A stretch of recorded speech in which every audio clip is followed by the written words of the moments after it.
Hello, I'm Jamila Rizvi. I've been a journalist for, too long, maybe 10 years now. But growing up as an Indian Australian, I heard and I read and I watched stories being told by people who didn't look like me, whose experiences weren't like mine. Whether it's our First Peoples or our most recent arrivals, Australia is full of diverse storytellers.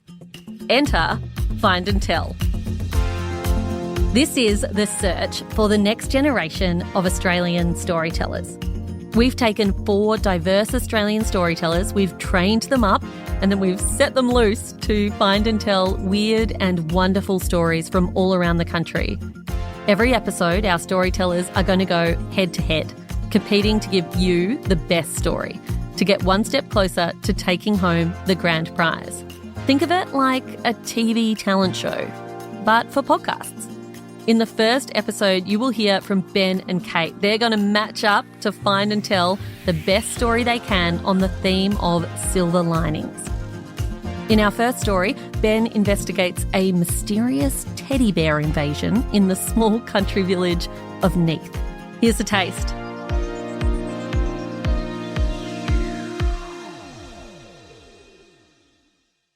Welcome to Neath, a small country village on the outskirts of Cessnock in the Hunter Valley region, Darkle Jung country. It's a real blink and you'd miss it type of town, one road in and one road out.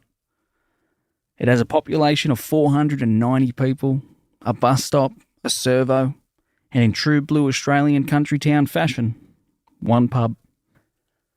You'd be forgiven if you've never heard about Neath. Not many people have. But for a short period of time, Neath was the talk of the region. This small, unknown country town became home to a mind-boggling mystery. This story begins a few years ago at the peak of COVID lockdowns in New South Wales. Morale was at an all-time low, and there was nothing to look forward to. Work, and back home again. But that's exactly how this story starts. See, I would have to drive on that one lonely road through Neath on my daily commute to work. And that's when I first encountered the teddy bears. That's right, teddy bears. And I wasn't the only one.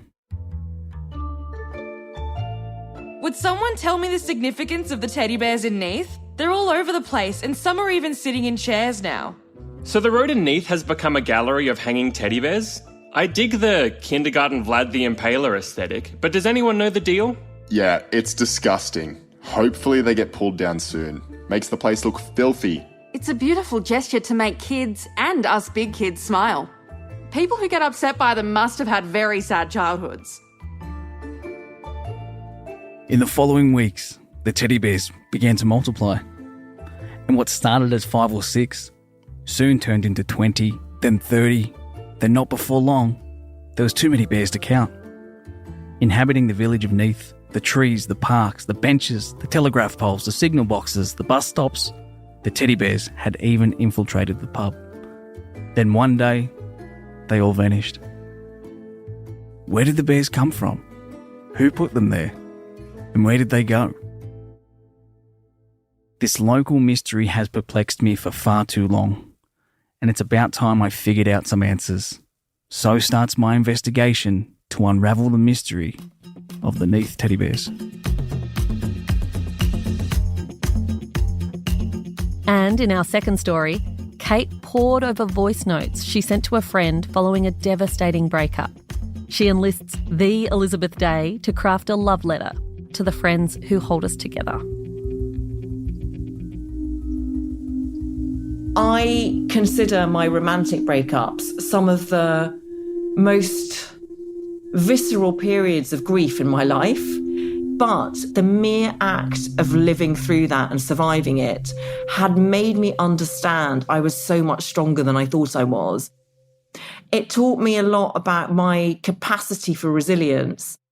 That's author and podcaster Elizabeth Day. And her book, Friendaholic, it's had such a big impact on me this year. My copy is underlined and tabbed like a textbook because I think that breakups, they really often shine a light on all of our relationships, but in particular, our friendships.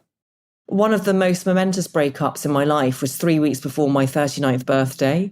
I remember so vividly that breakup happening and me opening the window of my rented flat and smoking a cigarette. I don't smoke, by the way, but it felt like the only appropriately sort of tragic thing to do. When your life gets unexpectedly turned upside down, like Elizabeth's did, like mine did, the balance in the scales of everything kind of skews, including in your friendships. All of a sudden, you become that friend who is kind of a mess. But there's also something so beautiful about friendship that is born out of a time when there's no expectation of anything in return. I do not know what I would have done without my friends after that breakup. Literally to the extent that the first person I called was Emma. My ex was still in the flat and I said, this has happened. And she was like, right, but he doesn't mean that. I mean, because it seems so ludicrous to her. She's like, right, but he's joking, isn't he? I was like, no. And she said, okay, my darling, this is what we're going to do. And she basically gave me a plan of action. That's just a little taste of Find and Tell. If you love hearing stories told by people from all walks of life, then search and follow Find and Tell in the app that you're listening on now.